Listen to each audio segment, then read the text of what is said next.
অনেকে ডাকেন প্রাচ্য সুইজারল্যান্ড নামে, অনেকে চিনেন ভূস্বর্গ হিসেবে। পৃথিবীর বুকে এক প্রিন্সলি স্টেটের নাম কাশ্মীর। এই কাশ্মীর নিয়ে উপমহাদেশের দুই প্রতিবেশী ভারত ও পাকিস্তানের মধ্যে প্রচণ্ড দ্বন্দ্ব চলছে সেই 1950-এর দশক থেকে। কাশ্মীর নিয়ে পাক ভারত সীমান্তে চলে প্রচণ্ড সতর্ক প্রহরা। সর্বশেষ 2019 সালে ভারত নিয়ন্ত্রিত কাশ্মীরে সশস্ত্র গোষ্ঠীর হামলায় 40 ভারতীয় সেনা নিহত হয়। এর প্রতিক্রিয়ায় দুই দেশের মধ্যে সার্জিক্যাল স্ট্রাইক পাল্টা সার্জিক্যাল স্ট্রাইক চলেছিল। সর্বশেষ গত পরশু ভারত নিয়ন্ত্রিত কাশ্মীরের পর্যটন কেন্দ্র পেহেলগামে পর্যটকদের উপর সশস্ত্র গোষ্ঠীর হামলায় 26 জন নিহত হয়েছেন। নিহতদের মধ্যে ভারতীয় একজন নেভি অফিসার, একজন বিমান সেনা এবং একজন গোয়েন্দা বাহিনীর সদস্য রয়েছেন। এই ঘটনায় পাকিস্তানকে দুষছে মোদির নেতৃত্বাধীন বিজেপি সরকার, যদিও পাকিস্তানের তরফে এমন অভিযোগ অস্বীকার করা হয়েছে।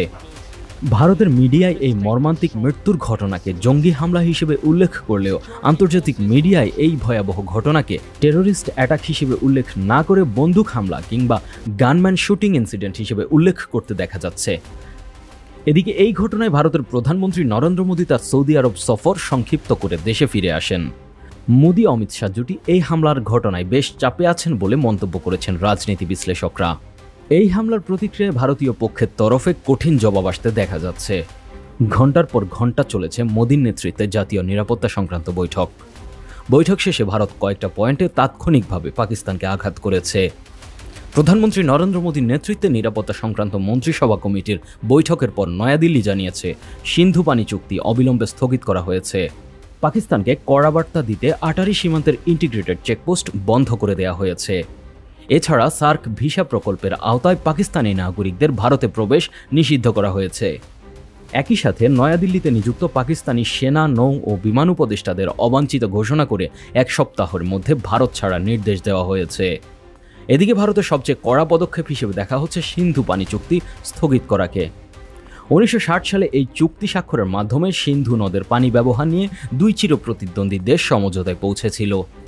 বিশ্বে এখন পর্যন্ত সবচেয়ে সফল পানি বন্টন চুক্তি হিসেবে বিবেচনা করা হয় ভারত পাকিস্তানের এই সিন্ধু চুক্তিকে।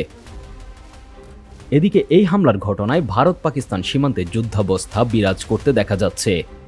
পাকিস্তানকে সীমান্তে ভারী অস্ত্রের মহড়া দিতেও দেখা যাচ্ছে। নিরাপত্তা বিশ্লেষকরা ধারণা করছেন ভারত 2019 সালের মতো বালাকোটের সার্জিক্যাল স্ট্রাইকের মতো কোনো স্ট্রাইকের পরিকল্পনা করে থাকতে পারে। হামলার সময় বাইসারান ছিল পর্যটকে পরিপূর্ণ। এটি পেহেলগাম থেকে প্রায় 6 কিলোমিটার দূরে একটি জনপ্রিয় প্রাকৃতিক প্রাঙ্গণ, যা মিনি সুইজারল্যান্ড নামে পরিচিত। প্রত্যক্ষদর্শীরা জানান সন্ত্রাসীরা হঠাৎ জঙ্গলের দিক থেকে বেরিয়ে এসে গুলি ছুড়তে শুরু করে।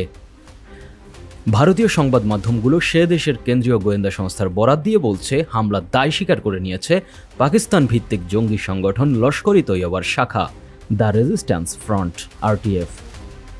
হামলাকারী সংগঠনটি বলছে কাশ্মীরের ওই বহিরাগতরা পর্যটক সেজে এসে বাসস্থান দখল করে এমন ভাব করে যেন এই ভূমির মালিক তারা, তাই অবৈধভাবে স্থায়ী নিবাস গড়ার এই চেষ্টাকে রুখতে তারা এমন হামলার পথ বেছে নিয়েছে।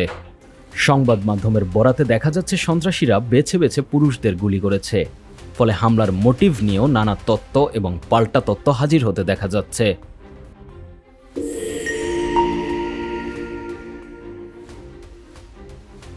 এক পক্ষ মনে করছে কাশ্মীরের মিনি সুইজারল্যান্ড নামে খ্যাত পহেলগামের বেইসারান উপত্যকা একটি ভারতীয় সেনা দ্বারা নিরাপত্তা বেষ্টিত এলাকা। বিশেষত ছবি তোলা, ক্যাম্পিং ও ট্রেকিংয়ের জন্য এই এলাকা বিখ্যাত। এর আশেপাশে অনেক ভারতীয় সেনা চৌকি রয়েছে। এসব নিরাপত্তা বুঝঝ ভেদ করে আসলে কারা এই হামলা করেছে তা নিয়ে সামাজিক যোগাযোগ মাধ্যমে নেটিজেনরা প্রশ্ন তুলেছেন। এমনকি বাংলাদেশ সরকারের আইন উপদেষ্টা সামাজিক যোগাযোগ মাধ্যমে এই হত্যাকাণ্ডের নিন্দা জানিয়েছেন।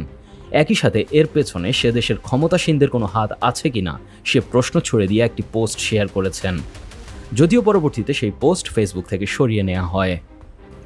এদিকে ভারতের অনেক ক্রিটিক ভারতে বিতর্কিত ওয়াকফ আইনকে প্রতিষ্ঠার জন্য মুসলমানদের চাপে ফেলার জন্য এই হামলার কোনো যোগসাজশ আছে কিনা সেই প্রশ্ন ছুড়ে দিয়েছেন। এছাড়া পশ্চিমবঙ্গে তৃণাঙ্কুর ভট্টাচার্য নামে একটি ভেরিফাইড ফেসবুক আইডি থেকে এই মর্মান্তিক হত্যাকাণ্ডকে পরিকল্পিত বলে দাবি করা হয়েছে। দাবিকৃত সেই পোস্টটি ফেসবুকে ভাইরাল হতেও দেখা গিয়েছে।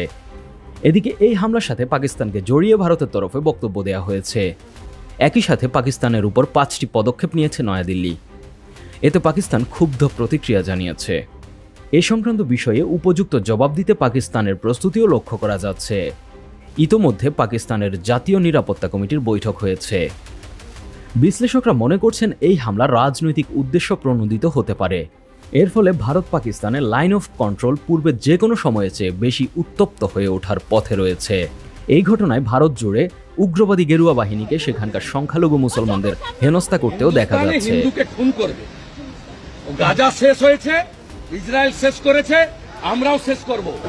क्या मुस्लिम है जी सर? तो यहाँ पे यार अपना नाम लिखो पहले। सर ये लग रहा था मैं कहाँ लगा? यहाँ लगाओ बढ़िया सा, यहाँ लगाओ। এতে নিরীহ শান্তিপ্রিয় ভারতীয় মুসলমানরা নতুন করে নিপীড়নের শিকার হতে পারে বলেও আশঙ্কা করা হচ্ছে। Desk report, 21 television.